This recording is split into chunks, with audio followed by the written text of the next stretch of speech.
જય માતાજી મિત્રો, આજે આપણે નવરાત્રિની કથાની વાત કરવાની છે. તો જય માતાજી મિત્રો, આવા મોટિવેશન કથા વાર્તા તમામ મોટિવેશનના વિડીયો આપણી ચેનલ એટલે કે ગુજ્જુ ગુજરાતી 312માં મૂકવામાં આવે છે. તો મિત્રો, રોજ વિડીયો જોવા માટે અમારી ગુજ્જુ ગુજરાતી 312ને સબસ્ક્રાઇબ કરજો, લાઈક કરો અને વિડીયો પસંદ આવે તો મિત્રો વિડીયોને શેર કરો. જય માતાજી. નવરાત્રિ વ્રત કથા. નવરાત્રિ વ્રત કથા. હિન્દુ ધર્મમાં નવરાત્રિ ખૂબ જ પવિત્ર અને શક્તિપ્રદ તહેવાર માનવામાં આવે છે. આ 9 દિવસ માતા દુર્ગાના 9 સ્વરૂપોની ઉપાસના કરવામાં આવે છે. નવરાત્રિ વ્રત રાખનારના જીવનમાં શક્તિ, ભક્તિ, ધન, સુખ અને શાંતિનો વાસ થાય છે.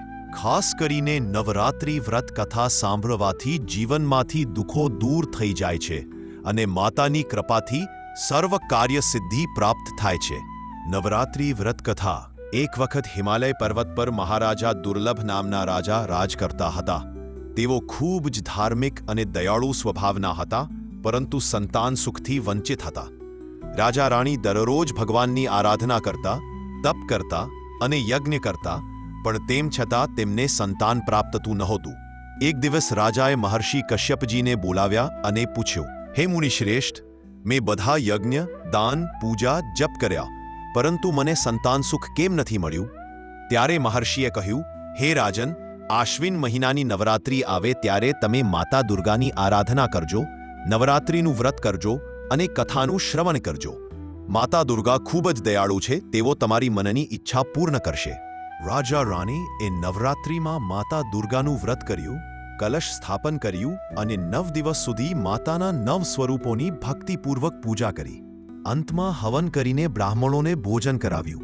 માતાજી પ્રસન્ન થઈને પ્રગટ થયા અને કહ્યું, હે રાજન, તું ભક્તિપૂર્વક મારું વ્રત કરેલું છે, તેથી તને જલ્દી જ પુત્ર સુખ પ્રાપ્ત થશે. કહાની મુજબ થોડા જ સમયમાં રાજાને એક તેજસ્વી અને પરાક્રમી પુત્રનો જન્મ થયો.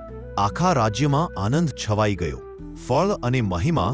જે કોઈ ભક્ત શ્રદ્ધા અને ભક્તિપૂર્વક નવરાત્રિ વ્રત કથા સાંભળે છે અથવા વાંચે છે, તેના જીવનમાંથી દુઃખ, દરિદ્રતા અને અડચણો દૂર થાય છે.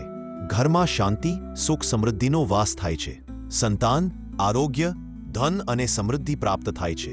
માતા દુર્ગા પોતાના ભક્તોના બધા કષ્ટો હરતી અને તેમની રક્ષા કરતી રહે છે.